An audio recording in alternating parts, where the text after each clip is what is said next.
Good morning, good morning. So magluto tayo ngayon ng ampalaya. Ako'y nag-iisa dito kaya nakapag-video ng hindi na kailangang mag-edit kasi walang sounds.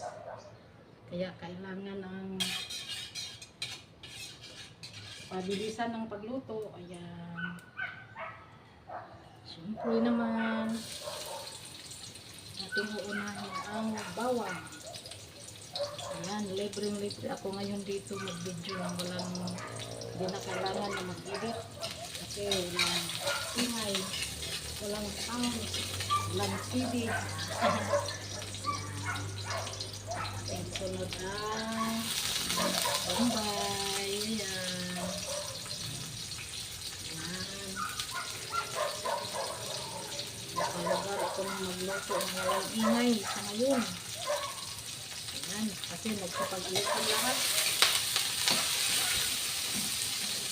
Yung anak, dinala doon sa kanyang studio sa dialysis. At sumama naman ang ina. Kaya, ayan, ako malita dito. Kapag-luto ako ng walang ingay. Hi! Good morning, good morning. Good afternoon, good evening, Philippines to the world. Ayan. At ang aking panglahok ngayon ay brown beef.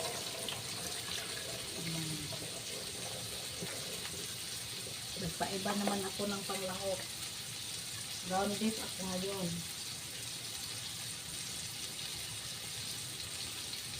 Brown beef bird naman. Ay nako.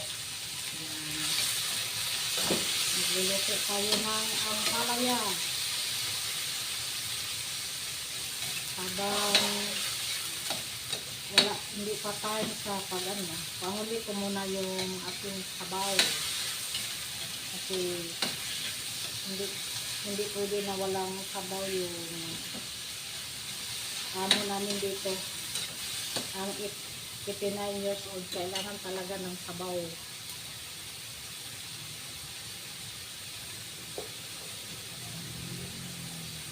Hindi pwedeng walang sabaw kasi matanda na.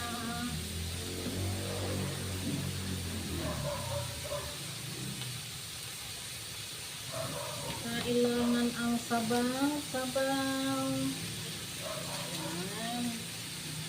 Ating titimplahan ng kaunti ang iubos ko na lang ito. Kaunti na lang.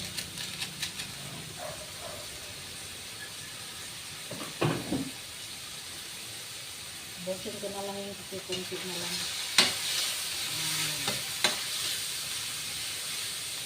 Brown beef ngayon ang halo ko kasi para naman maiba. Kasi mantika naman kasi yung pag ground pork palagi na mantika. Ayan.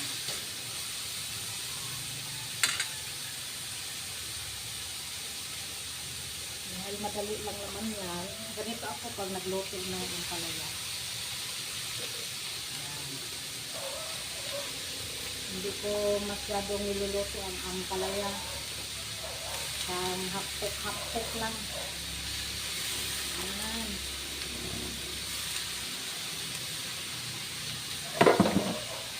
Sabi ng iba, kasi kapag nagluto ako ng ampalaya, hindi gaano mapait. Kasi, yung iba kasi, pinaasinan tapos, ipigain talaga namang nilamutak ng todo. Di lalong pumait yun. Ayan. At siyempre naman, pag ako'y nagluluto, hindi talaga mawawala yung paminta. At kunting asin. At yan lang talaga. Kahit hahaluin ko pa yan, Hindi gaanong pait yan. Kasi naka babad ng binabab yan kasi ang ano talaga sa ampalaya. Ibabad mo sa asin. Pag nagluto ng ampalaya, hindi na kailangang tigaan sa asin. Ibabad mo lang yun. Ayun. Ibabad mo lang. Tapos, haluin ng konti para magpantay ang ano, pagkaluto. Taktok lang kasi ako pag nagluto ng ampalaya. Taktok lang yan. Hindi na kailangan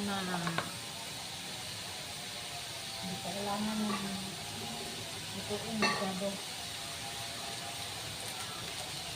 Dagan ng konti lang.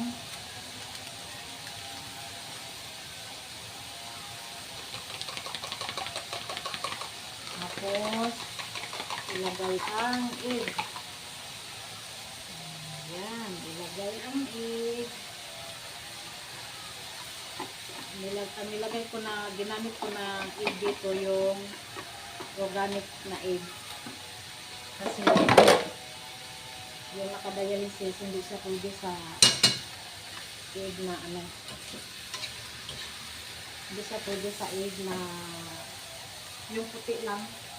Yung inangitlog ng manok sa pamagitan ng yung pagkain, yung sa pills nila. Bawal daw sa kanya, kaya ang ginagamit namin, bumibili talaga kami ng itlog na native. Maliliit talaga. Maliit.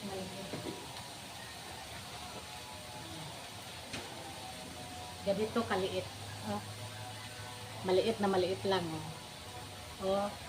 Yan ang itlog na native.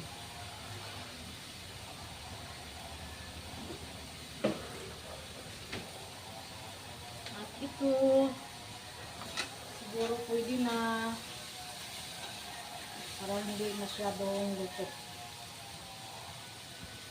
Ating titikman.